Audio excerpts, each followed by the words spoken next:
우리 군 정찰위성 2호기가 성공적으로 발사되었습니다. 주 야간 악천후를 가리지 않고 영상 촬영이 가능한 군 최초의 영상 레이더로 우리 정찰 감시 능력도 크게 높아질 것으로 기대됩니다. 최민기 기자의 보도입니다. 우리 군 정찰위성 2호기가 스페이스 X사의 팰컨 9에 실려 발사됩니다.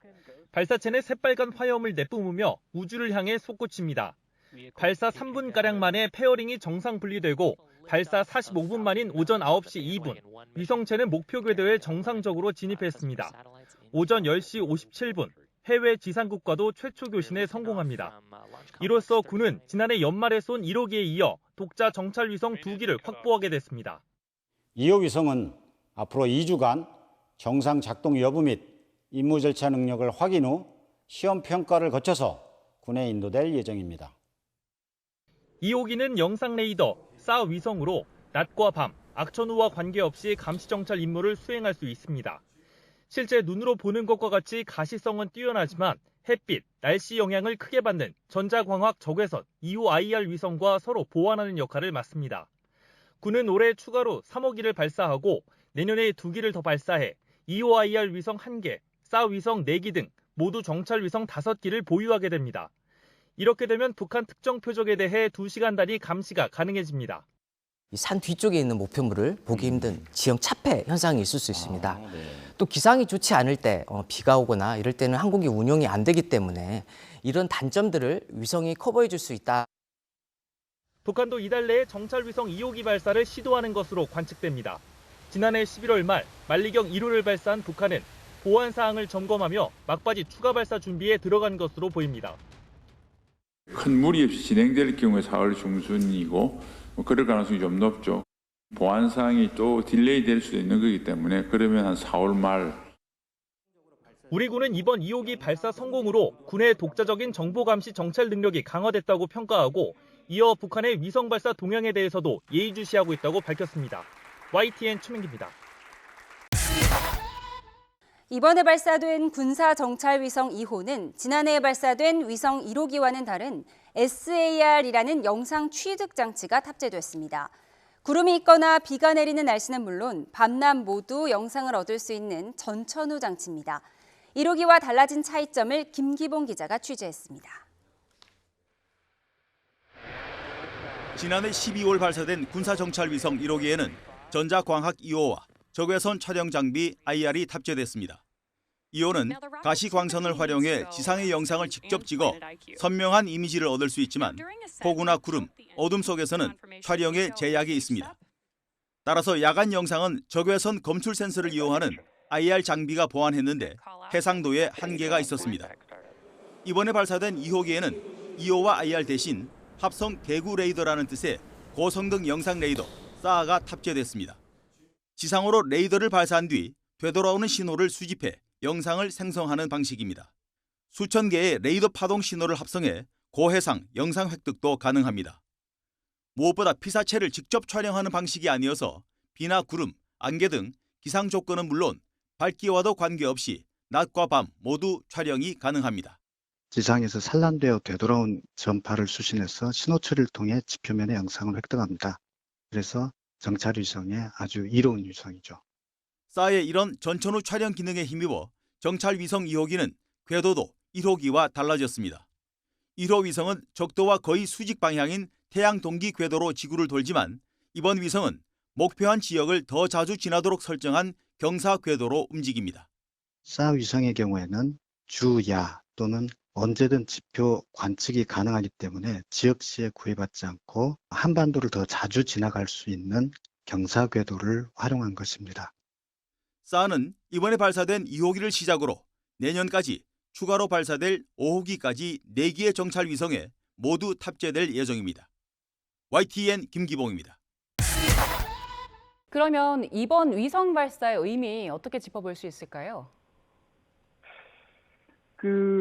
일단은 저희가 이제 이 군 정찰위성 사업이 아까 말씀하신 대로 지금 한 개의 전자광학 카메라. 그래서 사실은 이제 2호 IR이라고 그래서 그 전자광학 그다음에 이제 가시광선 영역의 카메라하고 그다음에 IR 그러니까 적외선 카메라 시스템이 장착된 걸 작년 12월 초에 발사를 했고요. 그래서 예. 성공적으로 현재 작동을 하고 있고, 제가 듣기로는 이제 현재는 이제 그 얼리 오퍼레이션 초기 운영 단계에서 있고요. 그러면 이제 계속해서 궤도 내에서 이제 시험을 지금 하고 있을 겁니다. 그리고 궁극적으로는 이제 영상을 품질을 굉장히 좋게 하기 위해서 이제 여러 가지 검보정 단계를 거치고 있을 거고요. 예. 마찬가지로 우리 지금 쏜 위성, 지금 위성은 이제 전천후 영상 레이더, 신테틱 에퍼처 레이더라 해서 싸 위성이라고 그러는데요.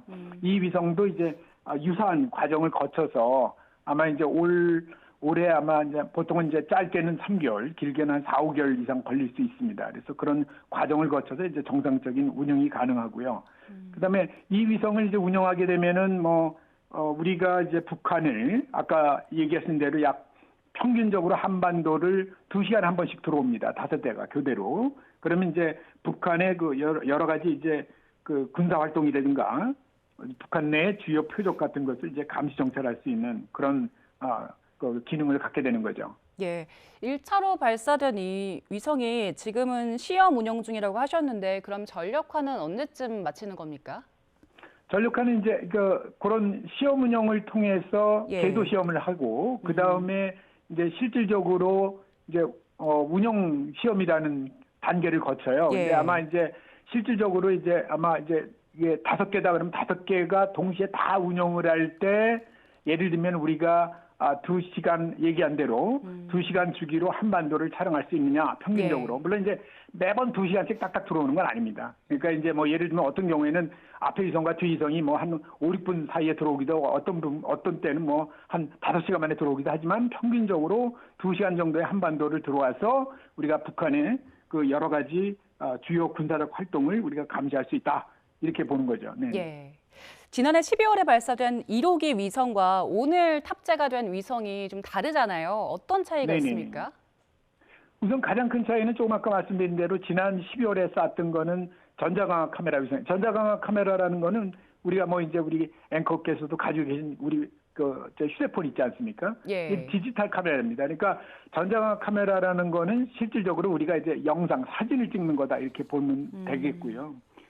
이 싸라는 거는 이제 레이더 빔인데요. 사실은 이 레이더라는 건 마이크로웨이브를 이제 고주파 신호를 우리가 지상에 쏴서 그다음에 그 어떤 물체에 부딪혀서 그 물체에 부딪힌 그 신호가 다시 인공성의 안테나로 들어갑니다. 그렇게 되면 이제 얘가 강도라든가 방향을 보고서 얘가 이제 지상에 있는 물체를 우리가 이제 예측을 해서 그릴 수 있는 거죠. 그래서 정확한 사진은 아니고 거의 이제 그런 형상들을 구현해낼 수 있다.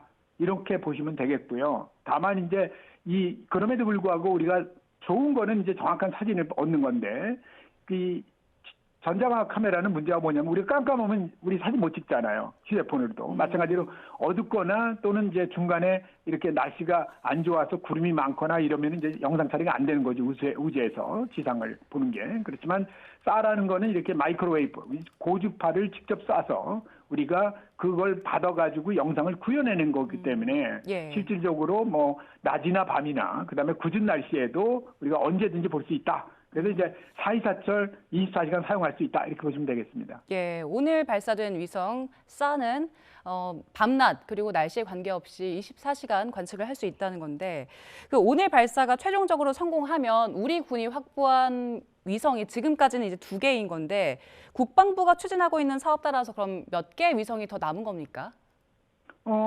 일단 지금 우리 그 현재 이 사업을 통해서 4.25 사업이라고 많이 이렇게 나와 있는데 이 사업을 통해서 EOIR 아까 말씀드린 작년에 쏜 거 하나, 그다음에 싸 위성을 4기를 지금 개발 중입니다. 그래서 예. 현재 제작 조립 시험 중이고요. 그러다 보니까 오늘 쐈으니까 이제 앞으로 내년까지는 나머지 3기를 쏘면 전체 5기가 하나의 그 이제 군지 위성을 형성해 가면서 평균적으로 2시간에 한 번씩 한반도를 들여다볼 수 있다라는 거고요.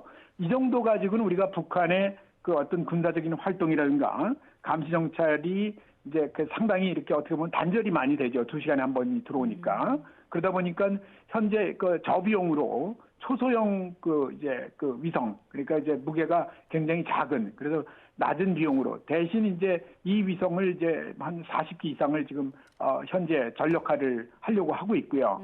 이게 다 이제 발사가 되면은 하루에 평균적으로 30분 내로 우리가 재방문을 할 수 있다. 그 얘기 무슨 얘기냐면 이제 그런 저비용 위성 가지고 많은 수를 가지고 우리가 예. 이제 보다 자주 볼 수 있다. 이렇게 되는 거죠. 그래서 현재 그 부분까지 아마 이제 개발이 뭐 한 2029년 정도까지 지금 예정하고 있습니다. 네네. 예, 그 초소형 정찰 위성이랑 그리고 5개 그 중대형 위성이랑 같이 혼합해서 운용을 하게 되면 어떤 효과가 있습니까?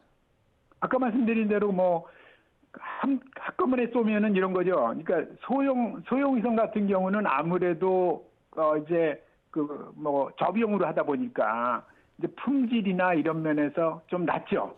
그리고 우리 지금 쏘고 있는 이거는 중대형 위성들이고 대부분 다 이제 고비용으로 하는 겁니다. 그러다 보니까 이제 품질이나 신뢰성이 되게 우수하다. 이렇게 보시면 되겠고요. 그래서 아까 말씀드린 대로 30분에 한 번씩 이렇게 볼 수 있는 거는 초소형 위성 가지고 자주 보고요. 그 다음에 내가 예를 들면은 어떤 군사 지역에서 뭔가 활동이 있는데 그거에 대해서 자세히 보겠다 그러면 이제 큰 위성 가지고 훨씬 높은 성능의 위성으로 이제 감시 정찰을 할 수 있는 거죠. 예, 그 정도 이제 발사가 돼서 수십 개의 위성들이 함께 운용이 된다면 북한에 대한 도발 감지는 어느 정도 좀 촘촘하게 막을 수 있다 이렇게 보십니까?